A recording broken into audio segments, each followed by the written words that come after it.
Hello everyone, welcome back to my channel. जैसे कि आपको पता है कि हम अपने डेली प्रैक्टिस सीरीज़ को कंटिन्यू कर रहे हैं। हम इकोनॉमिक्स के जो पीजीटी क्वेश्चन है अरिहंत बुक से हम कर रहे हैं और अभी तक हमने चैप्टर नंबर 5 तक कर लिया है। हम कर रहे हैं चैप्टर नंबर 6 जो कि हमारा forms of market and price determination. इसमें भी हमने जो पहला पेज है, जैसे कि आपको पता है कि हम पेज वाइज करते हैं, तो जिसमें हमने जो पहला पेज है वो हमने कंप्लीट कर लिया है। ठीक है, जिसमें लगभग हमने 14-15 क्वेश्चन था, ये हमने कर लिया। 15 क्वेश्चन तक हमने कर लिया है। आज हम कर रहे हैं क्वेश्चन नंबर 16 से। ठीक है, ये जो चैप्टर है, चैप्टर नंबर 2 का ये सेकंड वीडियो होने वाला है। चलिए शुरुआत करते हैं पहले क्वेश्चन से। पहला क्वेश्चन है हमारा, identify the market form which has undeterminate demand curve. ठीक है, यानी कि वैसा मार्केट जहाँ पर जो डिमांड कर्व है वो अनडिटरमाइन होता है। ठीक है, डिटरमाइन नहीं होता है। तो ये क्या क्या होता है? तो monopoly, monopolistic competition, perfect competition या फिर ओलिगोपोली। तो बिल्कुल यहाँ पर होता है ओलिगोपोली। ठीक है, ओलिगोपोली में जो डिमांड कर्व है वो डिटरमाइन नहीं किया जाता है, मतलब नहीं कर पाया जाता है। नेक्स्ट देखेंगे क्वेश्चन नंबर 17 को, toothpaste is a product of which type of market form. जो टूथपेस्ट है वो किस टाइप की मार्केट का प्रोडक्ट है? तो ये मोनोपोलिस्टिक, मोनोपोली, तो बिल्कुल ये हो जाएगा हमारा मोनोपोलिस्टिक का, है ना। नेक्स्ट देखेंगे क्वेश्चन नंबर 18 को, which form of market is also known as the price maker form. जो प्राइस मेकर फॉर्म कौन है? मोनोपोली, ओलिगोपोली, परफेक्ट कंपटीशन या फिर मोनोपोलिस्टिक कंपटीशन। तो ये हमारा हो जाएगा मोनोपोली। ठीक है, नेक्स्ट देखेंगे क्वेश्चन नंबर 19 को, product differentiation is a distinguishing feature of which form of market. जो प्रोडक्ट डिफरेंशिएशन होता है, जो प्रोडक्ट डिफरेंशिएशन होता है, ठीक है, डिफरेंशिएशन यानी कि अलग अलग मार्केट के लिए अलग अलग प्राइस, अलग अलग इंडिविजुअल के लिए अलग अलग प्राइस। ठीक है, तो ये हमें कौन सी मार्केट में देखने को मिलता है? मोनोपोली, ओलिगोपोली, परफेक्ट या फिर मोनोपोलिस्टिक कंपटीशन। तो बिल्कुल इसे ये तो हमारा क्या हो जाएगा? Monopolistic competition. ठीक है, नेक्स्ट अगर हम लोग बात करेंगे, मतलब इसके बारे में हम लोग आगे भी बात करेंगे, मतलब जैसे जैसे क्वेश्चन आते जाएगा हम लोग बात करते जाएंगे। नेक्स्ट देखेंगे क्वेश्चन नंबर 20 को। क्वेश्चन नंबर 20 क्या कहता है? What is the nature of demand curve in case of monopolistic competition. Demand curve का नेचर क्या होता है मोनोपोलिस्टिक कंपटीशन में? तो ये डाउनवर्ड स्लोपिंग होता है, परफेक्टली इलास्टिक, ये तो परफेक्ट कंपटीशन में होता है, downward sloping, less elastic, downward sloping, more elastic. तो downward sloping with more elasticity होती है। ठीक है, क्योंकि मोनोपोलिस्टिक में ज़्यादा प्रोडक्ट होते हैं, तो ज़्यादा प्रोडक्ट होने के कारण यहाँ पे इलास्टिसिटी ज़्यादा देखने को मिलती है। और लेस इलास्टिक किसकी होती है? Downward sloping and less elastic, तो ये होती है मोनोपोली की। ठीक है, और अनडिटरमिनेट होता है ओलिगोपोली का, ये तो हमने बात कर ही लिया था।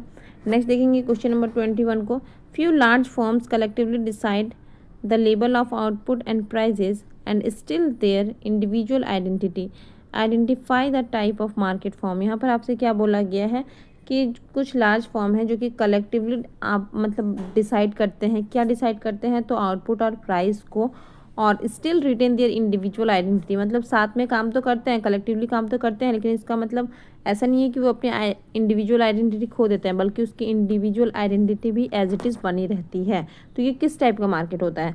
मोनोपोली, ओलिगोपोली, परफेक्ट या फिर मोनोपोलिस्टिक। ये होता है हमारा ओलिगोपोली। ठीक है, ओलिगोपोली का एग्जाम्पल आप कमेंट में मुझे बताइए। नेक्स्ट देखते हैं क्वेश्चन नंबर 22 को। क्वेश्चन नंबर 22 क्या कहता है? Demand curve in a case of monopolistic competition is more elastic as compare to the demand curve under monopoly due to. अभी अभी हमने देखा जो मोनोपोलिस्टिक का डिमांड कर्व होता है वो भी डाउनवर्ड स्लोपिंग होता है, और जो मोनोपोली होता है उसका भी डाउनवर्ड स्लोपिंग होता है।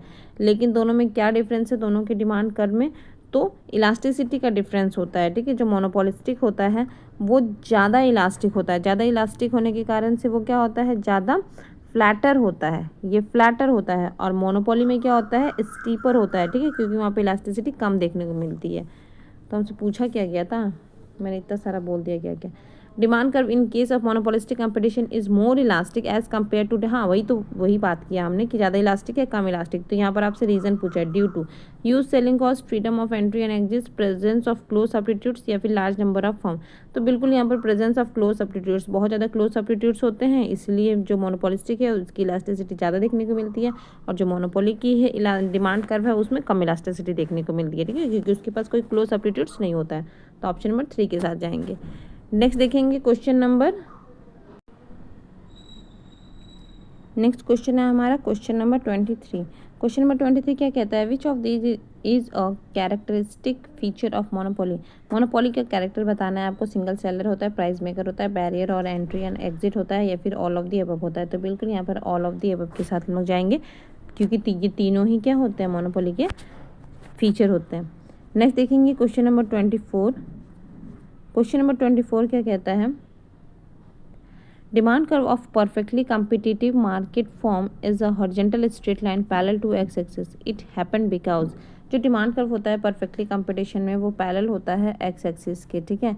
ये ऐसा क्यों होता है, क्योंकि selling cost are zero, there is a freedom of entry and exit, firm is a price taker, या फिर नन ऑफ दी अबव। तो बिल्कुल ये फर्म क्या है, प्राइस टेकर है, इसलिए अपने प्राइस में यह मूवमेंट नहीं कर सकता, जो प्राइस फिक्स हो गया है वही फिक्स हो गया।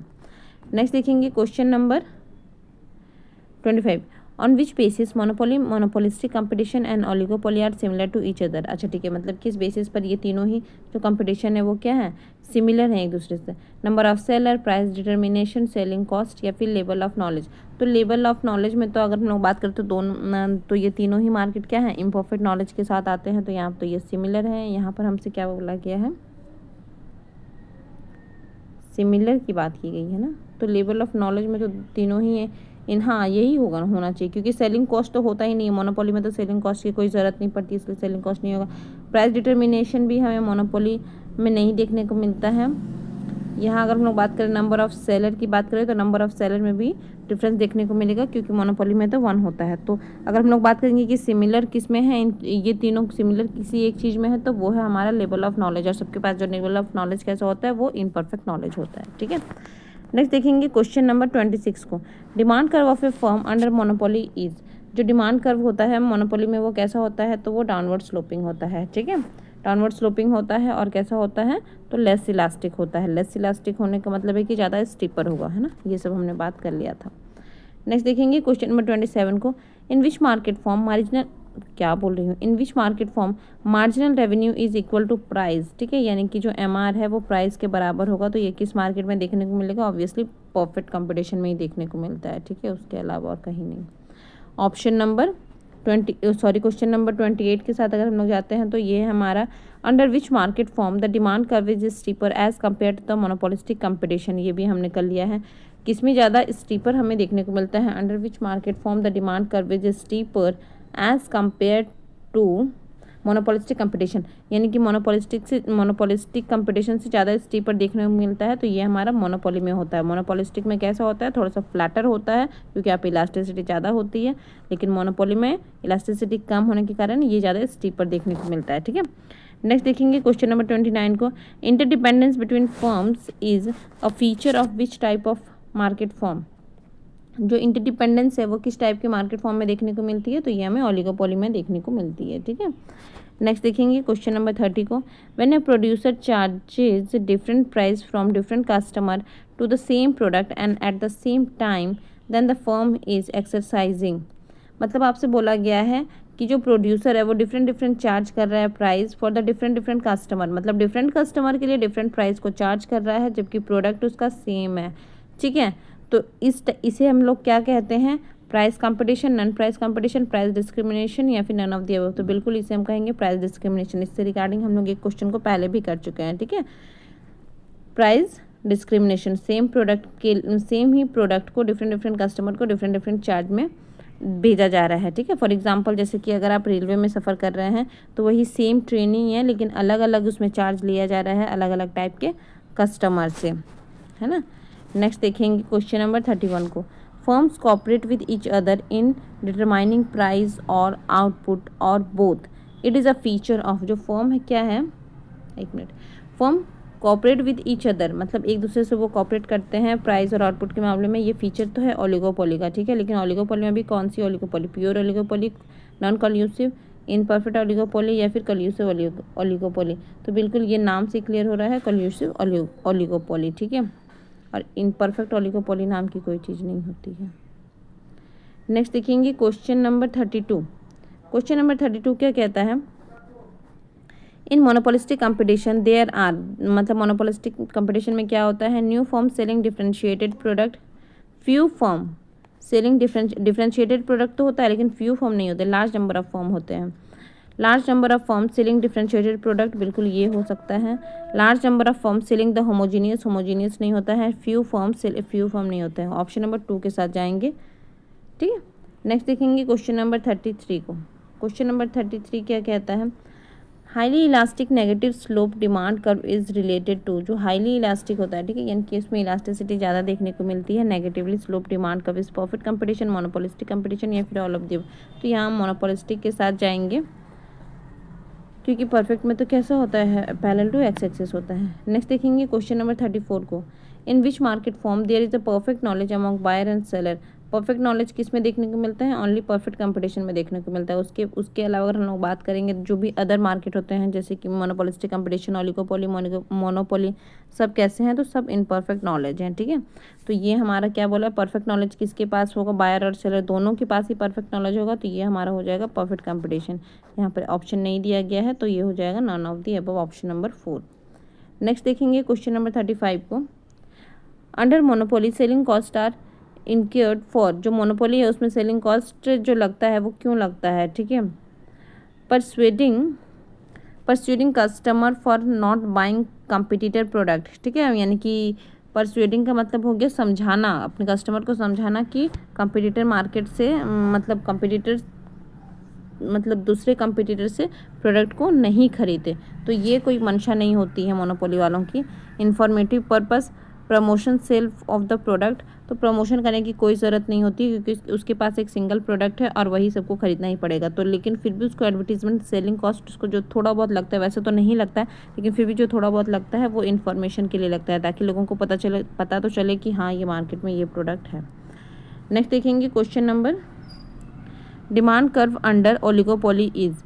जो डिमांड कर्व है ओलिगोपोली में कैसा होता है, तो ओलिगोपोली में डिमांड कर्व तो बनता ही नहीं है, कैसा होने का क्या मतलब है, less elastic, perfect elastic, highly elastic, indeterminate. बिल्कुल यहाँ पर ऑप्शन नंबर 4 के साथ जाएंगे, इनडिटर्मिनेट होता है, ठीक है। नेक्स्ट देखेंगे, consumer get maximum variety of good under. जो कंज्यूमर है उसको मैक्सिमम वेराइटी कहाँ देखने को मिलेगी, मोनोपोलिस्टिक कंपटीशन में। नेक्स्ट देखेंगे, in which of the following market structure advertising expenses are the least. कहाँ पर एडवर्टाइजमेंट कहाँ है, बिल्कुल कम देखने को मिलेगी, ठीक है, लिस्ट देखने को मिलेगी, यानी कि यहाँ पर एडवर्टीजमेंट खर्चे की कोई ज़्यादा ज़रूरत नहीं है। मोनोपोली, डुओपोली, मोनोपोलिस्टिक, ओलिगोपोली, तो यहाँ पर हम लोग मोनोपोली के साथ जाएंगे। अभी हमने एक क्वेश्चन पहले पढ़ा था कि उसमें क्या है कि बस उसको किसी से कोई कंपटीशन तो है नहीं, तो बस उसको इन्फॉर्मेशन देना है, इसीलिए उसको जो थोड़ा बहुत एडवर्टीजमेंट कॉस्ट या फिर सेलिंग कॉस्ट लगता है। नेक्स्ट देखेंगे क्वेश्चन नंबर 39 को, in which of the following type of the market structure a firm can earn abnormal profit in a long run. देखिए ज़्यादातर क्या होता है कि लॉन्ग रन में सबको नॉर्मल प्रॉफिट ही होता है, लेकिन ऐसा कौन सा मार्केट स्ट्रक्चर है जिसको कि लॉन्ग रन में भी अब नॉर्मल प्रॉफिट हो रहा है, परफेक्ट, मोनोपोलिस्टिक कंपटीशन, मोनोपोली या फिर नॉन ऑफ द। तो बिल्कुल यहाँ पर मोनोपोली ही होगा, क्योंकि वो अकेला है, तो वो फ्यूचर में मीन्स लॉन्ग रन में वो अब नॉर्मल प्रॉफिट गेन कर सकता है। बाकी तो कोई भी फर्म होगा वो उसको लॉन्ग रन में नॉर्मल प्रॉफिट ही होने वाला है। नेक्स्ट देखेंगे क्वेश्चन नंबर 40, ये खत्म हो गया ये page. Which of these is not a market structure in economy. Market structure of economy नहीं है, परफेक्ट कंपटीशन तो है भाई। नेक्स्ट है मोनोपोली, मोनोपोलिस्टिक कंपटीशन या फिर इंटेंस कंपटीशन। बिल्कुल यहाँ पर हो जाएगा हमारा इंटेंस कंपटीशन नाम का कोई मार्केट स्ट्रक्चर नहीं होता है। तो होप आज का वीडियो आप लोग के लिए यूज़फुल रहा होगा। आज हम लोग क्वेश्चन नंबर 40 तक ही रखते हैं। नेक्स्ट शुरुआत हम लोग करेंगे क्वेश्चन नंबर 41 से। Thank you for watching, thank you, bye bye.